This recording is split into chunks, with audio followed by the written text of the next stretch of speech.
The buzz. The buzz. The buzz. The buzz. The buzz is on. The buzz is on. The show that gets you up close and personal with some of the hottest stars. Now, here's your host, Navelle J. Lee. What's going on, guys? It's Navelle J. Lee with the Buzzcast here at Buzzworthy Radio.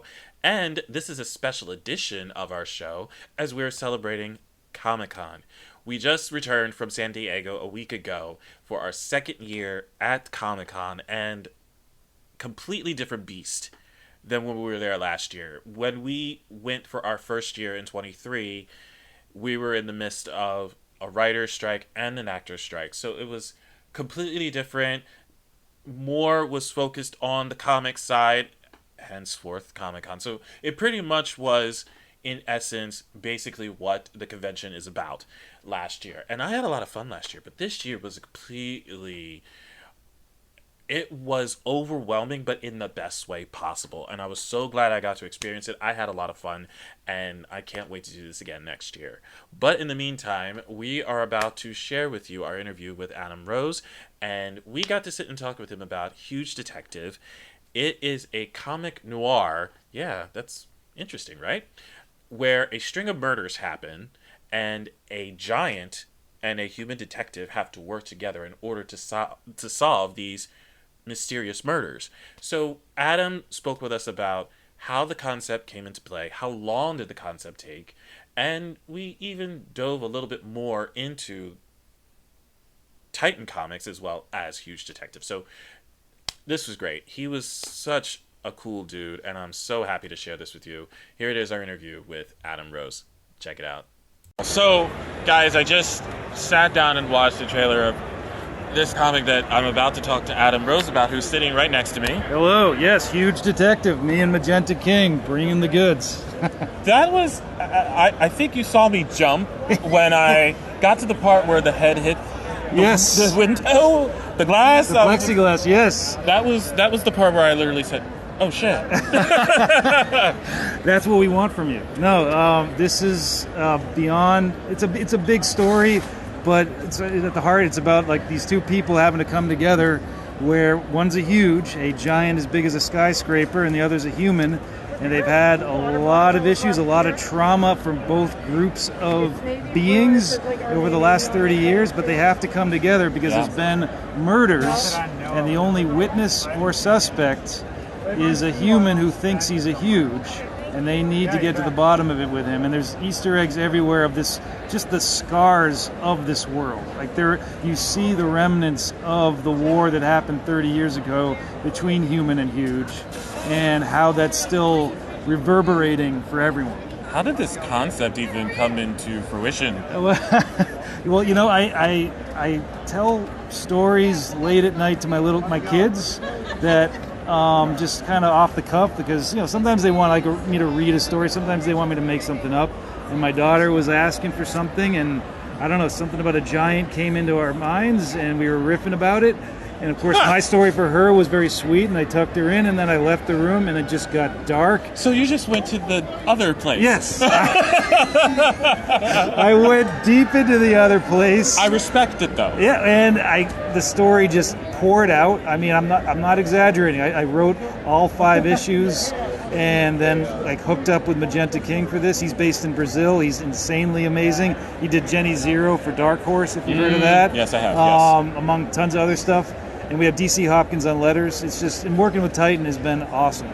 Great. And I mean, you literally just sat there and told me this came out of your mind. How quickly did it come out of your mind? Like, how fast were you able to get this on paper? Okay. I think it took about 3 months. Which for me is... That's not terrible. No, for me that's pretty quick. Yeah. For the full 5-issue series or story. So yeah, and plus we have all these cool little things. Like each issue ends with a case file, like a detective journal entry, where you're going to see that this world is so big beyond just this little story, this little mystery of other areas that could be branched out into. When fans do take a look at this and they see this, me, as we just talked about, I love dark humor.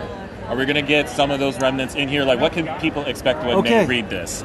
So, if you're a fan of like True Detective, it has that darkness to it. It has that kind of creepy side to it. If you want that dark humor, there are little moments, because at the heart of it, at the heart of any good story, it doesn't matter that one of these characters is a giant. It's still about human relationships. Yeah, fair. And if I don't make these characters like come out of like a part of me, because that's who, I think any writer, you're still pulling from yourself.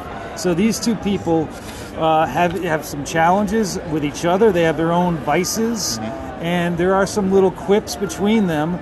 Because there are biases between their groups of people. Because at one point, Huge loved to eat humans. And, there are some people that don't quite like that. And I don't like that either. So, yes, there are little touches of humor. And if Magenta, like every panel, if you look at it, you'll see little tiny... We talk so much about the details. And he brings little things in the background that, like, maybe it's a ripped down poster of some propaganda against the Huge from the 30 years ago in the Omega event, which caused all this strife. Or there's remnants of the bone of Huge that are now used in infrastructure in the United States. And I didn't mention this, but one of the things that's kind of backstory that you figure out pretty quick is we realized it was mutual assured destruction. Like with nuclear weapons, like the Huge outweighed us, sure, but we could destroy the Earth that we all inhabited, so we gave them Australia.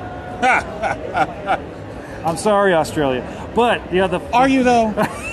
The fun thing is, we thought deeply about this.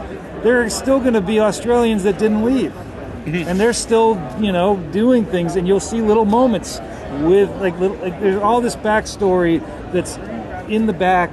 In the front is our main mystery, our main murders. It's fantasy, but it's also noir, and it's also science fiction, because it's not like fantasy like Lord of the Rings. It's a not so distant present. Right, and you already touched on it. It's like a human element to it. I mean, aside human, but but there's also that human element too that people are probably going to respond to when they read this. So yeah, I hope. I mean, I brought a lot to myself to this, and these characters, Detective Tamaki and Giant, they both have a lot of challenges, struggles, and I feel like today, with everything that's going on in the world, if you don't have your characters kind of reflecting that, then, well, sure, I guess, Teletubbies or Blue's Clues, those are still friendly places. I don't know if they get too serious. No. But it is an escape. It's a nice escape. That's right. It is a nice escape. Yes, absolutely. You mentioned you've been working with Titan for quite some time. How long has that been, and how did even that partnership come into play? So we've been, they were the perfect fit, honestly. Like, I saw some of their IP. Like, I love Blade Runner, Conan, Doctor Who. Yeah. And I just wanted to, I felt like that was in the kind of the genre smashing that I want this book to be in. And when I found out that they're starting to get into kind of create their own stuff, I pitched to them. They immediately loved it, and they've been awesome. They're bringing in variant artists like Diego Yper, Paul Pope, Robert Hack. It's crazy. I mean, there's so many others that I'm sorry that I'm not remembering all the names, because I have Con. I was going to say Con right now. brain. Yeah, my brain is crusty with Annie's pretzels, and I've been wanting it, and I've been purposely avoiding Auntie Anne's because I love it so much, but I know I shouldn't have it. Well, that's smart of you. Is it? Because I'm literally sitting there going, it's right out there in the hall. It's waiting for you. And calling it's calling me right now. But I have to have this. I have to have the power, the willpower. I love that you're doing that. It's so hard. So yeah, variants, and obviously Magenta's own covers are just awesome. And the little case files at the end of each issue. The FOC is this Monday, and then the issue 1 comes out August 21st, and it's 5 issues monthly, collected eventually, and I hope other stories down the road. And they'll be able to get this from where? Your local comic shops, from Titan Comics. and just tell your comic shops you want it, or go to a Titans website. I have a link on my website, adamharryrose.com. That's my middle name. In case you didn't know. Well, it might sound like I'm spelling Harry like I'm Harry, which I am, but it's Harry. Oh, I'm glad you clarified. Well, you're intimidating, so I feel the butterflies. That's my superpower. That's right. Oh my goodness. This was fun. Adam, thank you so much. Hey, real pleasure. I appreciate your time. Absolutely. I want to thank Adam Rose for speaking with me at Comic-Con on the show floor. And real quick update, just so you know, I was not able to keep up my end of the bargain, and I actually did get Auntie Anne pretzels after that interview was over. However, the only ones that were available were the cinnamon sugar pretzels, which I was not a fan of, so I threw it in the trash. What a waste of $9, but it is what it is. I did make up for it when I got back at the airport, and I was able to get regular Auntie Anne pretzels, so I was happy in the grand scheme of things. But anyway, make sure on August 7th you'll be able to buy Huge Detective at your local comic book store. You can go on TitanComics.com and on Adam's website, which will have on our website a link to all of these places where you'll be able to find it. And by the way, when this releases, it releases on my birthday, but I'm not saying that it's a good birthday present, but it could be a really good birthday present. Just saying. But stay tuned, as we're going to have more coverage of Comic-Con, where you'll find all of our videos on our website at buzzworthyradiocast.com. You can follow us on X at buzzworthyradio and liking us on our Facebook page to keep up to date with all of our Comic-Con coverage. There's lots more to come, and there's lots more to cover, so stay tuned for that. I'm Novell J. Lee signing off. We'll see you guys next time.